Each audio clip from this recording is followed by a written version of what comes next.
హైదరాబాద్లోని గచ్చిబౌలిలో కాల్పులు కలకలం సృష్టించాయి. పోలీసులపైకి కాల్పులు జరిపాడు ఒక దొంగ.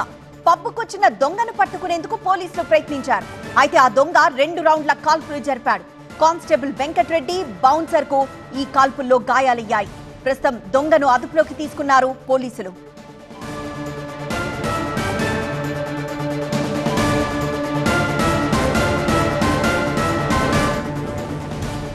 హైదరాబాద్ గచ్చిబౌలిలో మరోసారి కాల్పులు కలకలం రేగింది. పోలీసులపై దొంగ 2 రౌండ్ల కాల్పులు జరిపాడు. కానిస్టేబుల్ సహా బౌన్సర్ కు గాయాలయ్యాయి. క్షతగాత్రులను ఆసుపత్రికి తరలించారు. ఈ ఘటనతో పబ్ లోపల బయట టెన్షన్ వాతావరణం నెలకొంది. ఒక్కసారిగా కాల్పుల శబ్దంతో స్థానికులు భయాందోళనకు గురయ్యారు. దొంగ కాల్పులు జరుపుతున్న సమయంలో ఏం జరుగుతుందో అర్థం కాక గందరగోళానికి గురయ్యారు. పోలీసులు దొంగల్ని చూసి ఒక్కసారిగా హడలిపోయారు.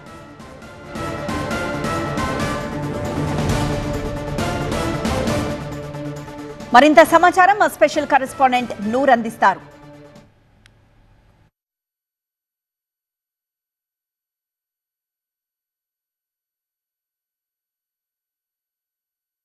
నిందితుడు రాజు అనేక కేసుల్లో ముద్దాయిగా ఉన్నాడు. హైదరాబాద్, సైబరాబాద్, రాచకొండతో పాటు ఇతర ప్రాంతాల్లో కూడా అతను పలు నేరాలకి పాల్పడ్డాడు. అతని పైన కేసులు ఉన్నాయనేసి కూడా ప్రస్తుతం అయితే తెలంగాణ పోలీసులు అయితే చెప్పుకొస్తున్న పరిస్థితి. అతను పదే దొంగతనాలకు పాల్పడుతున్నాడు. అనేక ప్రాంతాల్లో పబ్బులకి, హోటల్కి వస్తూ పోతున్నాడు అనేది కూడా పోలీసు యంత్రాంగం అతని పైన ఒక నిఘా ఉంచింది.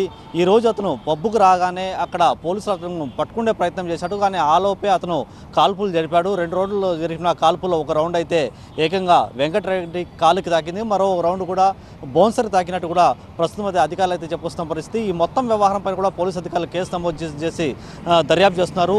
రాజు ఇతర ప్రాంతాలు, ఇతర రాష్ట్రాల్లో కూడా దొంగతనంతో పాటు ఇతర నేరాలకు పాల్పడినట్టు కూడా సైబరాబాద్ పోలీసులు అయితే అతని నేర చరిత్ర అయితే బయటికి తీసుకొస్తున్న పరిస్థితి. మరోవైపు వెంకటరెడ్డి కూడా ఆరోగ్యం నార్మల్గానే ఉంది. అతనికి ఇప్పటికే హాస్పిటల్ తరలించి సర్జరీ చేస్తున్నారు. మరోవైపు ఇతర ప్రాంతాల నుంచి ఎవరైనా ఇంకా ఇతర గ్యాంగులు హైదరాబాద్లో ఉన్నాయా, లేకుంటే ఇతర సైబరాబాద్, రాచకొండ, హైదరాబాద్తో పాటు ఇతర ప్రాంతాలు ఏదైనా షెల్టర్ తీసుకొని ఇక్కడ ఏదైనా ప్లానింగ్ చేస్తున్నారనే యాంగిల్లో కూడా పూర్తిగా రాజుతో పోలీసు అధికారులు ఇన్ఫర్మేషన్ స్వీకరించే ప్రయత్నంలో పడ్డారు.